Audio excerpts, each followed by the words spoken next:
নমস্কার। আমাদের village cooking Bangladesh YouTube চ্যানেলে আপনাদের স্বাগতম। আজকে আবার নিয়ে আসলাম কিছু ইউনিক রান্নাবান্না, একটু অন্যরকম রান্নাবান্না বলতে পারে। প্রথম রান্নাটা হচ্ছে কচি কুমড়া দিয়ে মাছের মাথার ঝোল। অনেকেই হয়তো বা জানেন না, কুমড়ের বেসনই খেয়েছেন, কুমড় দিয়ে ভাজা খেয়েছেন, কিন্তু কখনো কি এরকম রেসিপি ট্রাই করেছেন? চলুন রেসিপিটা বলতেছি। প্রথমে কুমড়কে জল দিয়ে বসিয়ে দেওয়া হয়েছে।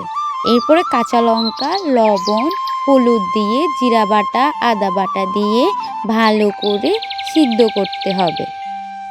এরপর কড়াইতে তেল দিয়ে পাঁচফোড়ন, তেজপাতা, শুকনো লঙ্কা দিয়ে ওই কুমড়োটার সম্বার দিতে হবে।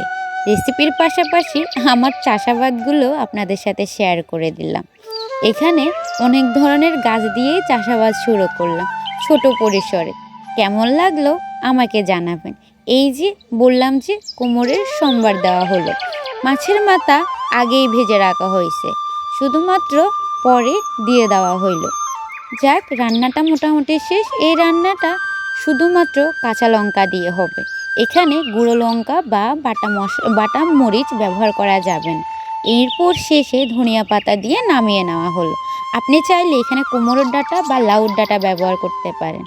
এখানে পাশে বসে আমার মাসি খই বাছাবাছি করতেছে। যাই হোক, আমাদের রান্নাটা শেষ, নামিয়ে নিল। কালারটা কিন্তু আপনাদের পছন্দ নাও হতে পারে, কারণ এটা শুধুমাত্র কাঁচা লঙ্কার উপরে রান্না হয়েছে, তাই কালারটা এমন হলো।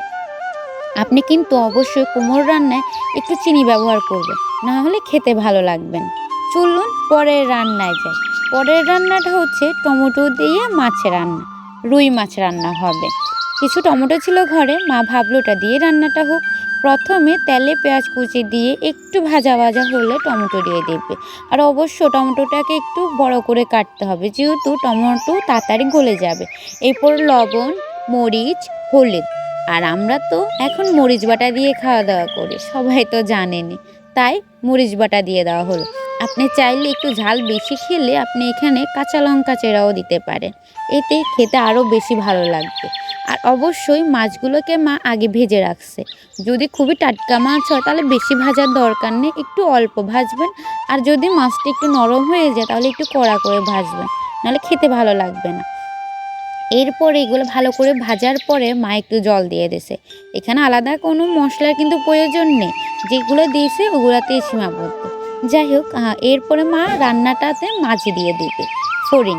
এই জিনিসটাকে এখন দেখাই যায় না, ভাবলাম এই জিনিসটা আপনাদের সাথে একটু শেয়ার করে। দেখুন, অনেক বছর পরে এটা আবার দেখলাম, খুব ভালো লাগলো। আগে এগুলো নিয়ে আমরা অনেক খেলা করতাম, এগুলোর পিছিয়ে পিছিয়ে ঘুরতাম। যাই হোক, এখানে রান্নাটা মোটামুটি হয়ে আসছে, মা ভাজা মাছগুলো দিয়ে দেবে। এর কিছুক্ষণ পরে ধনিয়া পাতা দিয়ে তরকারিটা নামিয়ে নেবে। আমাদের ভিডিওগুলো আপনাদের কেমন লাগে আমাদেরকে অবশ্যই জানাবেন।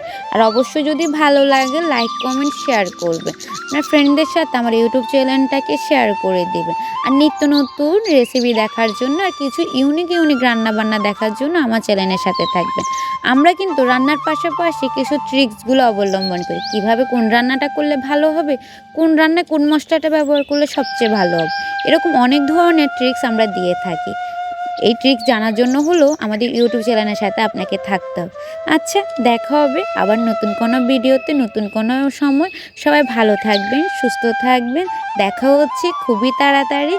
রাধে রাধে।